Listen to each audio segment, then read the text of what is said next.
Good day. My name is B.I.G. Lawal. I'm the principal partner, Harlem. Today, I want to talk about the telecommunications access for people with disabilities under the Nigerian laws.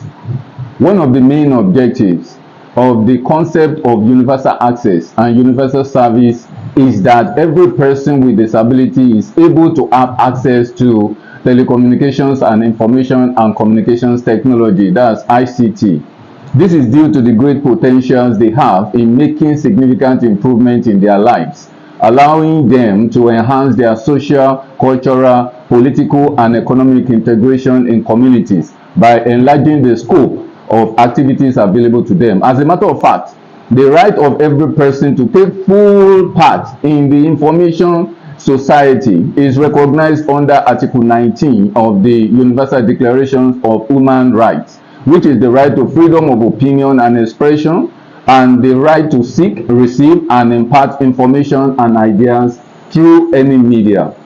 Generally, the concept of universal access and universal service is used in contexts denoting objectives and policies that governments implement to ensure that all their citizens have adequate access to the benefits of economic life. Regrettably, however, both the World Health Organization, that's WHO, and the United Nations Educational, Scientific, and Cultural Organization, that's UNESCO, are agreeable on the fact that at least 15% of the world population are living with disabilities.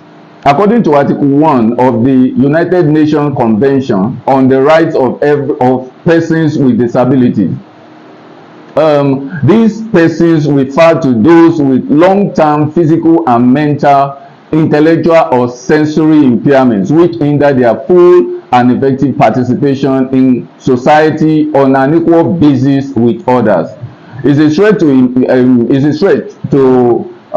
imagine that persons with disabilities suffer the challenges with respect to access to telecommunications, ICTs, such as a deaf person not being able to communicate with emergency services necessitating spoken conversations, or a blind person not being able to make use of a mobile phone with text-to-speech capability.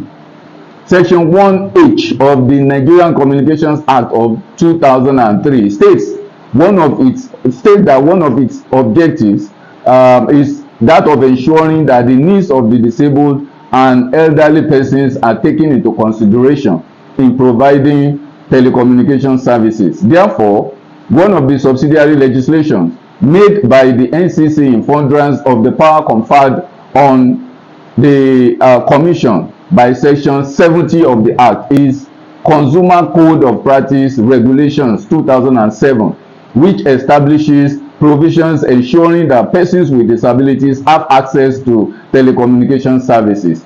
As a result of this, the General Consumer Code of Practice, in providing a special measure for consumers with disabilities, states in Regulations 15 sub 1 that the telecoms operators shall from time to time consult the consumer forum to ensure that the requirements and interests of the disabled consumers are fully taken into account in the development and provision of its services.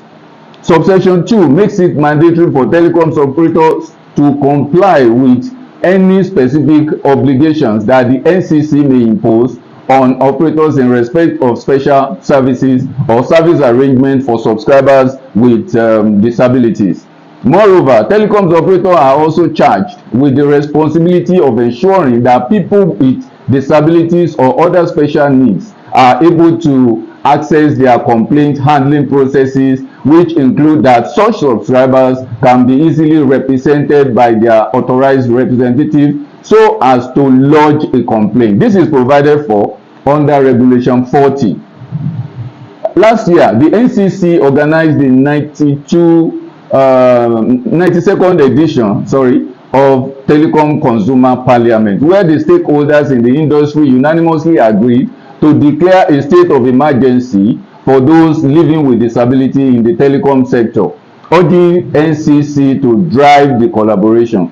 Part of the decisions reached at the event include the need to press for increased inclusiveness of all the clusters of the disability in the telecom services, as well as the need to create more awareness both by the NCC operators and original equipment manufacturers known as OEMs, so that persons living with disabilities can become aware of OEM services that can help them.